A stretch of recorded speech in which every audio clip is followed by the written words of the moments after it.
Assalamualaikum warahmatullahi wabarakatuh. Hamdan wa syukran lillah, amma ba'd. Para mahasiswa yang dimuliakan Allah Subhanahu wa ta'ala, pada kesempatan yang mulia ini marilah kita bersyukur kepada Allah Subhanahu wa ta'ala, yang mana sampai detik ini kita masih diberikan Allah sehat walafiat, sehingga kita bisa berjumpa kembali pada mata kuliah komunikasi profesi, yang mana saat ini sudah pada pertemuan yang kedua. Shalawat dan salam tetap kita sampaikan kepada manusia yang agung, manusia yang mulia, junjungan kita Nabi besar Muhammad Shallallahu Alaihi Wasallam. Para mahasiswa yang dimuliakan Allah Subhanahu wa ta'ala, pada perkuliahan pertemuan yang kedua ini, maka marilah kita berdoa terlebih dahulu agar ilmu kita bermanfaat dan perkuliahan kita berjalan dengan baik dan lancar tanpa halangan suatu apapun. Al-Fatihah.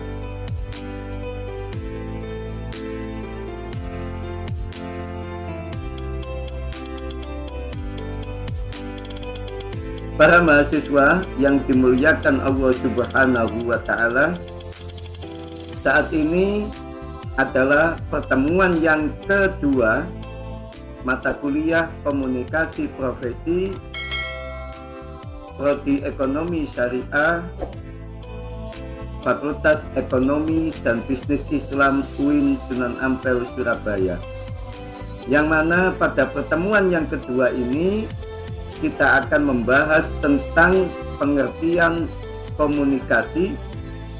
Kemudian yang kedua kita akan membahas tentang pengertian profesi, dan yang ketiga kita akan membahas pengertian komunikasi profesi, dan yang keempat kita akan membahas tentang ruang lingkup komunikasi profesi.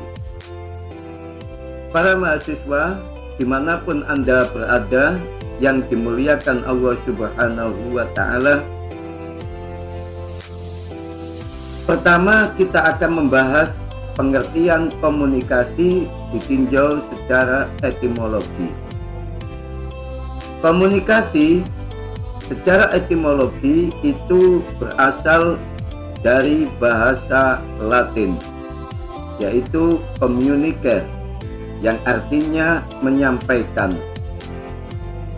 Menurut asal katanya tersebut, maka arti komunikasi adalah proses penyampaian makna dari suatu entitas atau kelompok ke kelompok lainnya melalui penggunaan tanda, simbol, dan aturan semiotika yang dipahami bersama. Dari penjelasan tersebut dapat dipahami bahwa pengertian komunikasi adalah suatu aktivitas penyampaian informasi, baik itu pesan, ide, dan gagasan dari satu pihak ke pihak lainnya, yang dilakukan secara langsung maupun tidak langsung. Pengertian menurut ahli, pengertian komunikasi menurut ahli yang pertama, menurut Gode, komunikasi adalah suatu proses yang membuat sesuatu dari semula yang dimiliki oleh seseorang menjadi dimiliki dua orang atau lebih. Yang kedua, menurut Granlund, komunikasi timbul didorong oleh kebutuhan-kebutuhan untuk mengurangi rasa ketidakpastian, bertindak secara efektif, mempertahankan atau memperkuat ego. Yang ketiga, menurut Dennis dan Kelly, komunikasi merupakan suatu proses di mana seseorang atau komunikator menyampaikan stimulus biasanya dalam bentuk kata-kata dengan tujuan mengubah atau membentuk perilaku orang lainnya. Yang keempat, menurut Berelson dan Steiner, komunikasi adalah suatu proses penyampaian informasi, gagasan, emosi, keahlian, dan lain-lain melalui penggunaan simbol-simbol seperti kata-kata, gambar-gambar, angka-angka, dan lain-lain. Menurut Profesor Bertrand H.A.W., komunikasi dapat diartikan sebagai hubungan kontak antara beberapa manusia, baik individu ataupun sebuah kelompok. Yang keenam, menurut James Stoner, yang dimaksud komunikasi sebagai sebuah proses di mana di dalamnya ada seseorang yang sedang berusaha untuk memberikan pengertian yang bisa dilakukan melalui cara pemindahan sebuah pesan. Para mahasiswa, yang ketujuh, menurut Everett M. Rogers, dalam pengertiannya bahwa komunikasi bisa diartikan sebagai salah satu proses di mana ada suatu ide yang dialihkan dari sebuah sumber, berasal dari sumber satu ke penerima lain dengan maksud dan tujuan untuk mengubah tingkah laku mereka. Para mahasiswa, dimanapun Anda berada, yang kedelapan, Simon S. Ross mengatakan bahwa komunikasi adalah sebagai proses untuk melakukan sortir, akan memilih beberapa simbol, juga mengirimkannya dengan sedemikian rupa.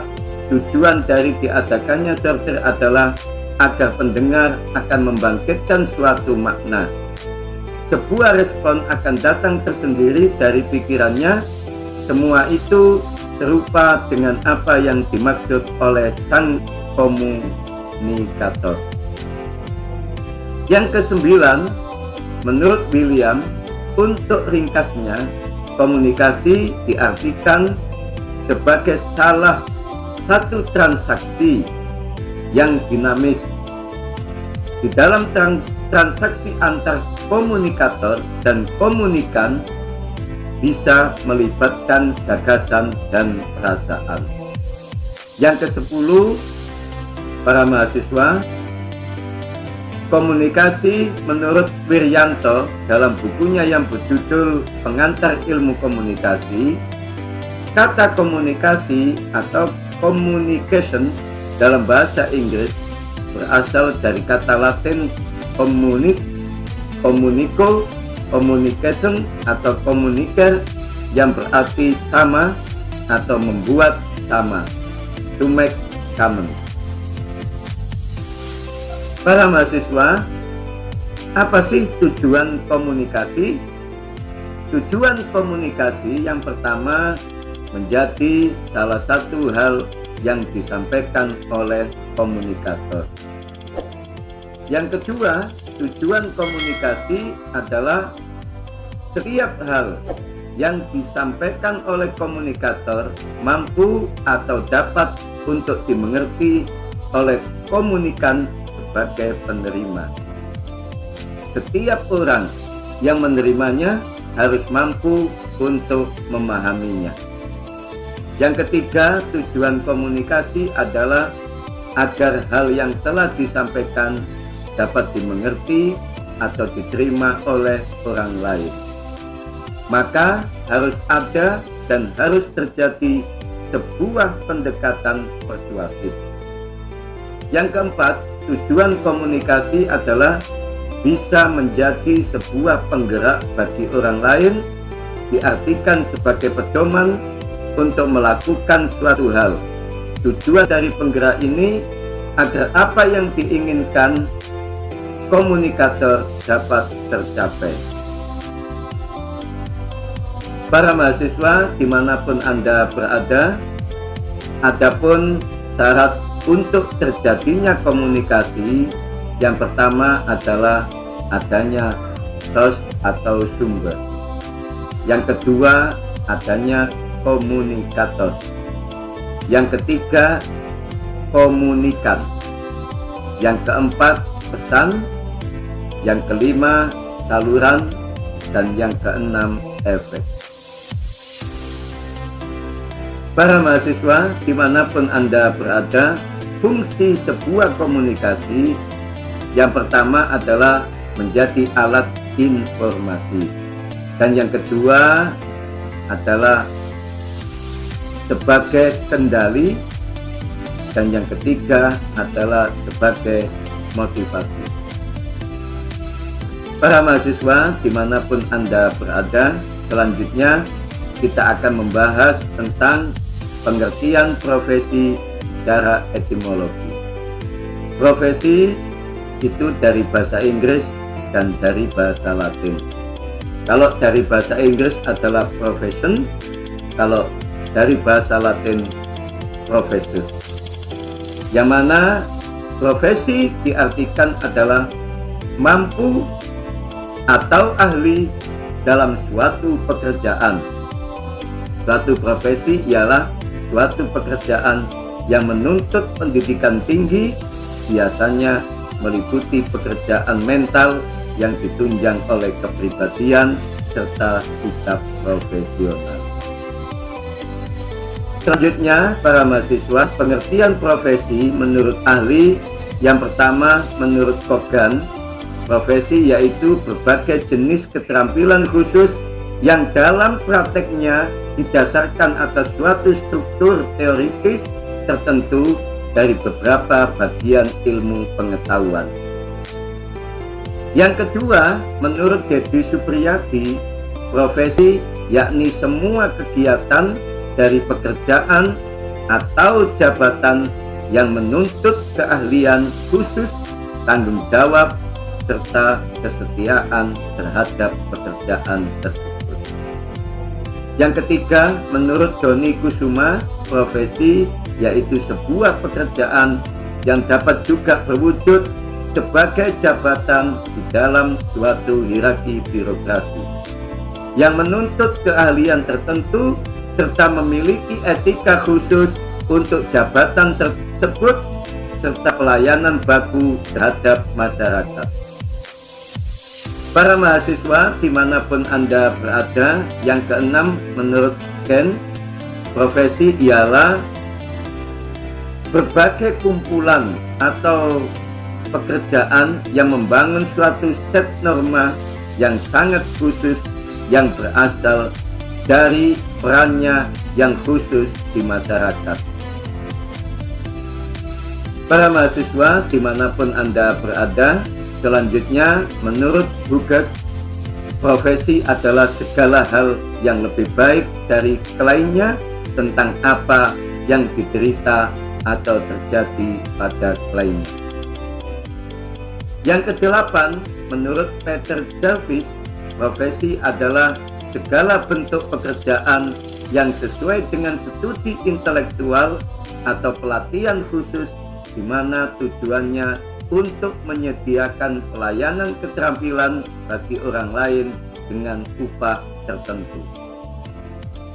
Yang kesembilan, menurut K. Burton, profesi yakni salah satu moral community atau masyarakat moral yang memiliki cita-cita dan nilai-nilai bersama.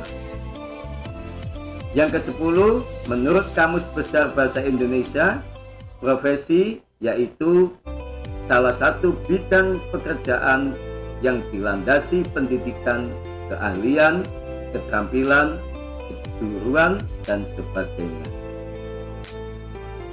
Para mahasiswa dimanapun Anda berada, profesi suatu bentuk pekerjaan yang menuntut satu, pendidikan tinggi. Yang kedua, latihan khusus. Yang ketiga, punya keterampilan. Yang keempat, punya keahlian. Yang kelima, tanggung jawab. Dan yang keenam, kesetiaan. Para mahasiswa, adapun syarat-syarat profesi adalah sebagai berikut. Yang pertama, standar untuk kerja. Yang kedua, lembaga pendidikan khusus untuk menghasilkan pelaku profesi tersebut dengan standar kualitas. Yang ketiga, akademik yang bertanggung jawab. Dan yang keempat, organisasi profesi. Dan yang kelima, etika dan kode etik profesi. Yang keenam, syarat profesi adalah sistem imbalan. Dan yang ketujuh, pengakuan masyarakat. Para mahasiswa dimanapun Anda berada, adapun ruang lingkup komunikasi profesi yang pertama adalah komunikasi profesional, mencakup komunikasi tertulis, lisan, visual, dan digital dalam konteks tempat kerja. Yang kedua, disiplin ini memadukan prinsip-prinsip pedagogis, retorika, teknologi, perangkat lunak, dan teori pembelajaran untuk meningkatkan dan menyampaikan komunikasi dalam berbagai pengaturan, mulai dari penulisan, teknis, hingga kegunaan dan desain media digital untuk berkomunikasi secara lebih efektif di dunia bisnis. Para mahasiswa, selanjutnya setelah kita mengetahui pengertian komunikasi, pengertian profesi, baik secara etimologi dan terminologi, maka selanjutnya adalah kita akan mengetahui apa sih pengertian komunikasi profesi. Komunikasi profesi adalah sebagai bagian dari komunikasi khusus yang memerlukan dukungan multimedia seperti video, audio, TV, komputer, internet, dan bentuk-bentuk lainnya, agar memudahkan pemahaman, pemunculan daya tarik, kejelasan, dan kemudahan diingat. Dengan kata lain, komunikasi profesional atau komunikasi profesi dapat diartikan sebagai komunikasi efektif yang terkait dengan penggunaan teknologi komunikasi dan informatika serta peningkatan efisiensi melalui kontaksi sosial media. Para mahasiswa yang dimuliakan Allah Subhanahu wa Ta'ala, demikianlah perkuliahan kita pada pertemuan yang kedua mata kuliah komunikasi profesi. Semoga ada manfaatnya dan semoga pertemuan kita menjadi pertemuan yang penuh barokah, dan jumpa lagi di minggu yang akan datang pada pertemuan selanjutnya. Demikian akhirul kalam, wallahul muwafiq ila aqwamit thoriq. Assalamualaikum warahmatullahi wabarakatuh.